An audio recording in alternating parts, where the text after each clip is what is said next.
Hey everyone, welcome to Sweet TNT. During this video series, we're gonna take an exciting journey to explore our country's colorful history, and together, we will tell the stories of TNT.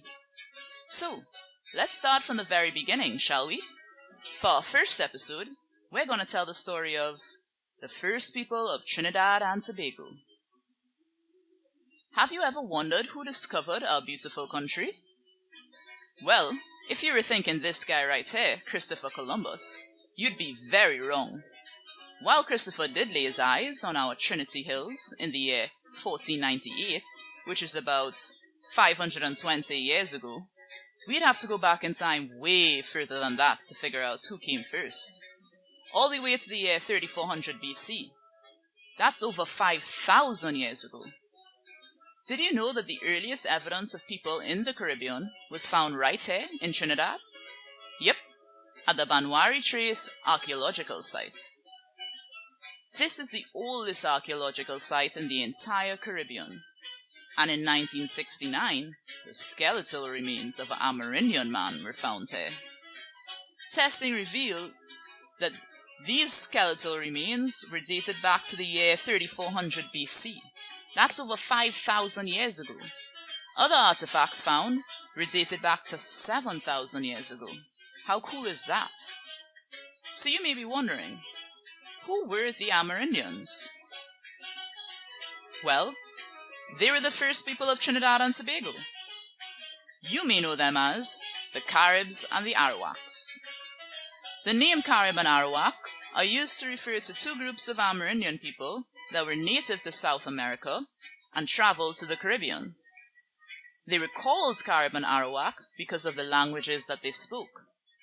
Some of the Amerindian tribes that came to the Caribbean are the Napuyo, Waro, Taino, Locono, and Kalipuna. Arawaks were generally found to occupy the islands of the Greater Antilles, meanwhile Caribs were generally found to occupy the Lesser Antilles. So you might be wondering, where are the Greater and Lesser Antilles? Well, let's take a look at our map of the Caribbean. We're going to start off with the Lesser Antilles, which begins right here with the British Virgin Islands and goes southwards to include islands like Montserrat, Dominica, St. Lucia, Barbados, Grenada and Trinidad and Tobago, as well as all of the islands in between, and Aruba, Bonaire, and Curacao. And this is where the Caribs were generally found to reside.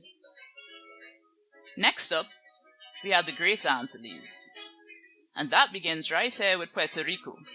It includes Haiti and the Dominican Republic, Jamaica, and Cuba. And this is where the Arawaks were found to live. So let's talk about the Arawaks. Who were they? What was their life like? Well, they lived in huts called ajupas that were generally round in shape, built from wood with logs and leaf-thatched roofs. What did they eat? They were excellent agriculturists, as they grew their own food. They relied heavily on planting crops like corn and cassava, and they even developed their own technique for growing these crops called the Canuco technique. Arawak women were highly skilled in agriculture. They were responsible for planting and preparing food, as well as weaving hammocks, making pots, baskets, and sometimes weapons. They also had the important responsibility of taking care of the children and showing them the ropes. Children also participated in preparing and gathering. Meanwhile, the men were responsible for fishing, hunting for food, building canoes, bringing down trees, and starting fires. While both men and women had their roles, women also had the right to hunt, fish, or fight if they so chose. Arawak villages were very large and could include as much as 3,000 people. Their societies was very organized, and Arawaks recognized social rank. This means that they acknowledged that some people had higher positions of authority than others. History suggests both men and women had the opportunity to take up higher positions, including the highest position of all, the cacique. The cacique was the village leader, and he or she looked after the general welfare of the village, assigned daily work, and made sure everyone got an equal share. Religion also played an important part in their culture. They believed in many gods called Zemi. They prayed to their ancestors, and in this picture we see them performing one of their religious rituals. Music and dance also formed an important part of their everyday life, religious or otherwise. History recalls the Arawak as peaceful people. Okay, so let's talk about the Caribs now. What do we know about them? We know they occupied the islands of the Lesser Antilles. Trinidad and Tobago is part of the Lesser Antilles, but what else can we learn? They also lived in huts made of leaves, wood and straw, called jupas or kabe, and they also slept in hammocks or on woven mats. However, their villages were way smaller than Arawak villages, and men and women generally lived in separate huts. This was also true for Arawak villages, by the way. Carib men and women performed specific roles and responsibilities. Women were responsible for planting and preparing food, raising children, weaving hammocks, mats, as well as making pots, tools, and weapons. Carib women used shells and feathers for jewelry decoration, and they painted their faces red with ruku, while men had their bodies painted and also wore head decorations made of feathers.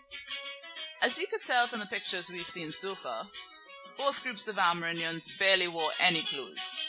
Most times Caribs were naked. Carib men were very good at hunting and fishing. This was a main source of food for them, along with crops like cassava and corn, which women also grew using the kanuko technique. Carib men placed great importance on fighting skills and ability. The Carib society wasn't as organized as the Arawaks, and there wasn't any one chief or leader, but being a great warrior was in itself a high role and status. In their culture, when boys became the age of puberty, they went to live in the huts with the other men. At this point, they would begin their training to become a warrior. Caribs also made their own tools to hunt and fight. Their tools were made of stone, shell, bone, and wood. They used the axe or celt, as well as bow and arrows and blowguns made from bone with poison darts. They were a very nomadic tribe, which means that they traveled a lot. They built canoes out of wood by hollowing tree trunks and used it to travel the sea and reach other villages and islands. These canoes were referred to as dug-out canoes. Warfare was of main interest to Caribs, and they were not as peaceful as the Arawaks. In fact, they would often travel using their canoes to raid Arawak villages. One theory is the reason the Arawaks generally occupied the Greater Antilles, higher up in the Caribbean, is because they were driven out of the Lesser Antilles by raids carried out by the Carib. As I mentioned before, both Amerindians were native to South America. That's this landmass right here. It includes countries like Venezuela, Guyana, Suriname, and Colombia, as well as others. And here we have Trinidad and Tobago. Do you see how close we are to Venezuela? Did you know that approximately 10,000 years ago, Trinidad was part of Venezuela? Yep. Even though we aren't connected by land anymore, they are still one of our closest neighbors. And as good citizens, we show kindness and respect to every visitor in our country. Both Caribs and Arawaks occupied TNT. Some stayed, and others went on to inhabit other islands. Okay, so now that we know about their life and culture, you might be wondering, how did they contribute to TNT? Well, how about with food, like crops and vegetables? We saw that they planted corn and cassava. I think we all still enjoy eating these crops today, whether it's buttered cassava or yummy corn soup. But did you also know that they planted other stuff, like tobacco, squash, peppers, and beans?